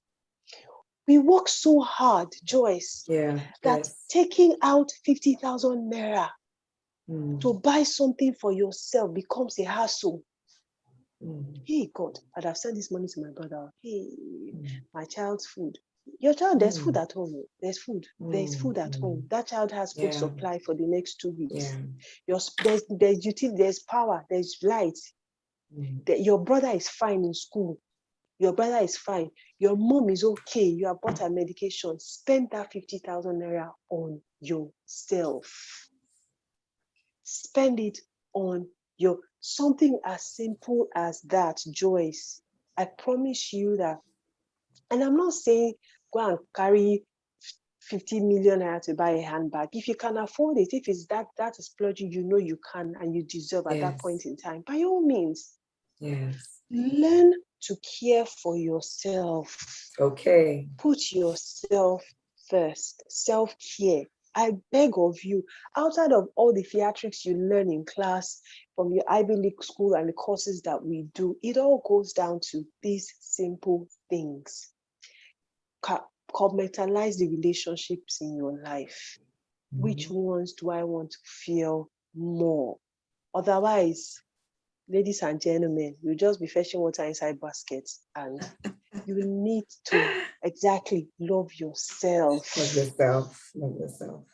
Thank you. So, response to being more vulnerable will be to look within, love yourself more, determine what you need, and then give it that. So that when you see an opportunity to be vulnerable and say, you know, right now, I need to be vulnerable, guess what? You will be, because it's from a place Stop of love. overthinking it. Stop overcalculating it. That's another thing that kills us. We overthink it, we overcalculate it. Stop it, stop it, stop it. Just be. Thank you. I think this will be like the last question before I ask us for how people can get in touch and stay in touch with us. And this question is for Abiodun, please. What do you think about partnerships, particularly when you think you have great ideas, but do not know how to push or have all it takes to champion it? Also, when you have been approached by someone for partnership, what are the very important issues to consider? It's a two-in-one question. What do you think about partnership? What are most important issues to consider? Okay, thanks for that question, whoever asked that. And I love the fact that it's myself and Adenike on this platform. So you see us referring to each other's comments. So I think we share a lot of things in common. Yeah. You can't grow beyond yourself if you don't partner. So you know, and I'm sorry for religion people. They said one will put out 1,000 and two will put out 10,000. So it's written in the scripture. So it's to tell you that the principle exists long time ago. So you need partnership to help you bring your idea to life. Okay. Sometimes, you know, sometimes you have a great idea, but those ideas are not, they are in raw form. Probably you need somebody who understands better to help you structure that idea and make it, you know, something that you can commercialize. So partnership is very, very important. And I would say for my small business that I'm doing, I know how partnership has taken the business from one level to another level completely. And these are things that personally I can't do. And, you know, it is just somebody who has that, you know, interest that took that upon himself and, you know, did this on his own. Now, again, to go into partnership, there are some couple of things that you need to be very, very careful about. Yes. And I'm going to be very honest about it. We're in an environment in which copyright and all of that don't exist anywhere. So proprietary of ideas, you cannot actually, you know, own that idea in totality, because somebody will take that idea and say, oh, it's a good idea, I think we can think about it. Before you know it, they've remodeled it and it's being repackaged in a different format. But the core of the idea is actually what they're actually doing. And you can't sue them because that core, by the time they actually repackage, you don't own that core again. It's not trademark.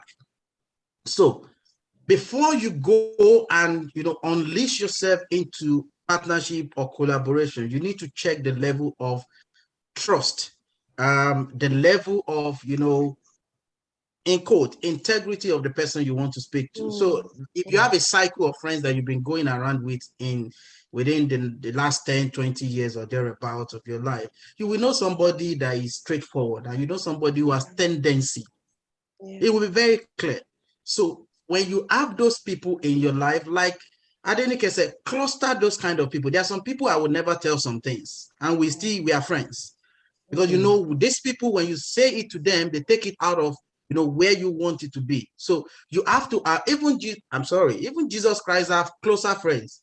They have closer out of the disciple. people that you share intimate things on, and then there are some things that you share to other people. So you need to define, segment those your friends, and then when you have those who you can trust, who genuinely will add value to what you're doing and be able to actually collaborate with you to see that idea comes to life, by all means, please bring them on board and share. Don't withhold anything. Share everything with them. Amazed how collaboration can take you further than what you think you can do. And it's just a simple principle of how you can grow within and how you can grow without. And when people that did finance, they will tell you that the best way to grow, there are two ways to grow. You can grow organically or inorganically. The best growth that will give you the massive impact most of the time comes when you begin to collaborate outside. You buy over a company, or you do an hostile takeover, or you partner with something else. So I think collaboration is very key. However, please profile those you want to open up to and be sure that these people have your back. Wow. Fantastic. Thank you very much. Denike, your ums and your ahs, do I think you want to add something to that? So I've been writing so much. Okay. I feel like I'm just going to emphasize that please don't forget again that we live in a largely trust deficit society. Protect yourself. Okay. Invest in protecting yourself. There are many gory stories out there, but I promise you that the stories of successes far outweigh the stories of abuse, taking undue advantage of people who have shared ideas with them. But it exists, but it doesn't outweigh the success stories of people who have found sponsors. I love the way Abiodun said sponsors, because you will need sponsors. There's a man, I remember when I was finishing my NYSC. So he saw me and he now said, oh, what did I want to do?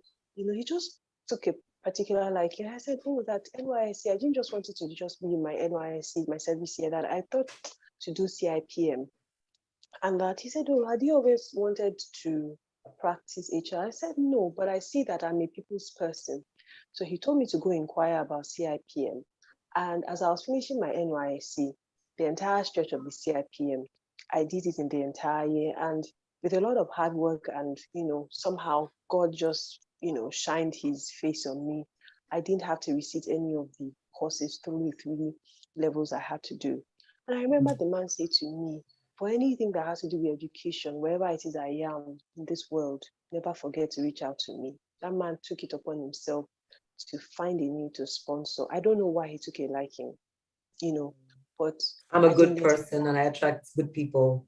Honestly, I didn't let him down. He didn't even ask me about the results of CIPM, which is the irony. He didn't sit me down to scrutinize. Did you pass? What did you get? What was the score? I just feel like he just found a liking to me. Apart from defining what success means to yourself, please define what your values are. Okay. You also mentioned integrity. And I have never seen integrity play out than, in the last 68 months of my life. Okay. As a government worker. Integrity is very, very key. Ladies and gentlemen, be a person of integrity. Be a person of integrity. In your absence, let people be proud to say that this person, if you give this person this person will deliver. You see that mago you think you want to do, that you feel nobody is noticing, their reckoning will come. And you will not be in the room to defend yourself or to explain how it was one contractor that did one thing, that was why he did one other thing. Be a person of integrity. Joyce, I have seen non-jury wearing Christians. I have seen 5-time praying Muslims pull stunts. And I've just been left in awe, like, no way. When you lay down to sleep at night and you take stock of your day, make sure you are able to stand before your maker to say, today, for the value of work that I put, I got commensurate pay. I did not outsmart anyone. I did not cheat anyone. I did not do what I wasn't supposed to do, and I stood my ground about certain things. We always call out government officials. It is our hobby, it is our duty, but we fail to look inwards. Please be a person of integrity. I think that those are just the three things. Define what values are to you. Remember, we live in a trust deficit society. Protect yourself over and over and over again. By the way, invest in your children. It sounds very mundane, right? I know. Invest in your children. Start them out earlier than you started out. Start them out earlier. I'm a documentaries person, and last how many weeks I've watched a lot of documentaries about, athletes. And I saw one recently and about mental health, and it was done by Michael Phelps, the most decorated Olympic athlete in the entire world. And I decided to watch it because I think I was watching ABC, and they were talking about Simone Biles' decision to stay out of the Olympics. And someone said, oh, you need to watch The Weight of Gold. That's the title of the documentary. It's on HBO. And it was by Michael Phelps. And for the first time in my life, I never considered the weight of success through the lenses of Olympic athletes, of athletes who train because it's something only happens every 4 years. And when history is recollecting successes, nobody remembers the bronze medalist or the silver medalist. Everybody just looks at the gold medalist. No one else. There's value to your life. There's value to starting your children early. You get reason why Serena Williams buy baton for her 3-year-old Pekin. To us as Africans, it looks like, why they waste time? But to them, it is not wasting of time. They start their children out early. Pay attention to your children. That child likes to drum with cutlery. Sit that child down. Look for a drumming school around. Invest in that child. Let the child go to the very best of what they can learn how to drum around across the world, or wherever it is your money can, get the child. Make sure you pay intentional, put on your intentional cap when you are training your children. I beg of you. I beg of you. I ended up in broadcasting. My father was a broadcaster. I had no idea that the seeds had been sown, and opportunity and preparedness, the day it came, boom, I keyed into it straight up. Thank you very much. Thank you so much, Denike. Thank you, Abiodun. People have asked for your contact details, so please, if you would write them in the chat, both of you. So preferably in a way that is like a link, so that people can go from here straight to you and follow you and stay in touch. Put them in the chat so that people can get to be connected with you even deeper than today. Some people want to ask questions. Some people might even want to be coached by you. 8 major things I have taken away from the discussions today. Rising against the art of rising against all odds. Number 1, in no particular order, number 1 is to be intentional. Be intentional about rising. Number 2 is to be authentic. Own your truth that you do want to rise against all odds and you're going to get help and X, Y, Z. But be authentic. Be honest with yourself is number 3. This will lead to being vulnerable, which is number 4 for me. Be vulnerable. Be honest with yourself, and that will lead you to being vulnerable. Number 5 is get help. Get help. You can't do it alone.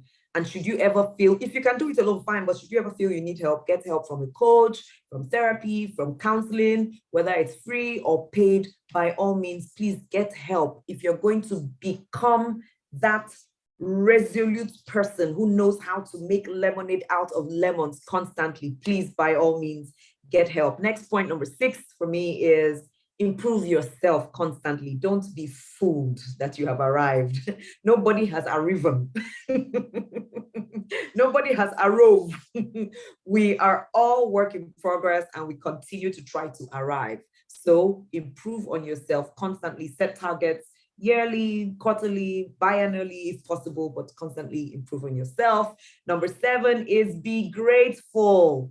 If you can start a gratitude journal, we're seeing that it works. I have done one for a long time, and it's been extremely useful to me. I give thanks 4 times every day. I have alarms at 7 a.m., 11 a.m., 3 p.m., and 7 p.m. again, and I give thanks constantly. So I'm always high.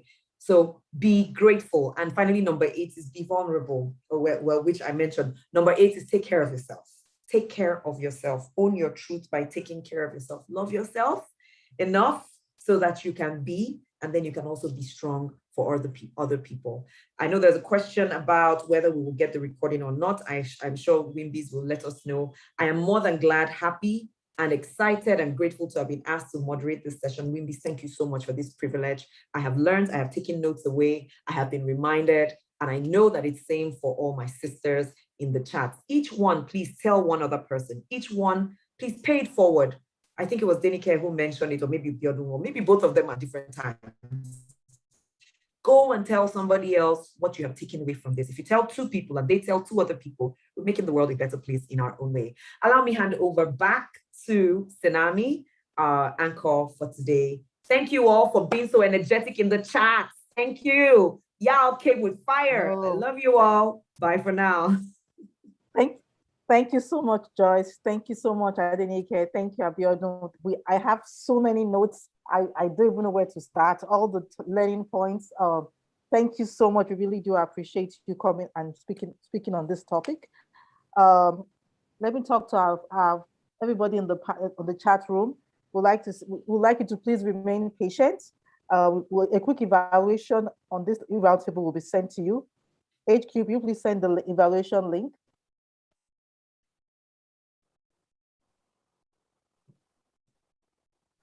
Fantastic. After the evaluation, please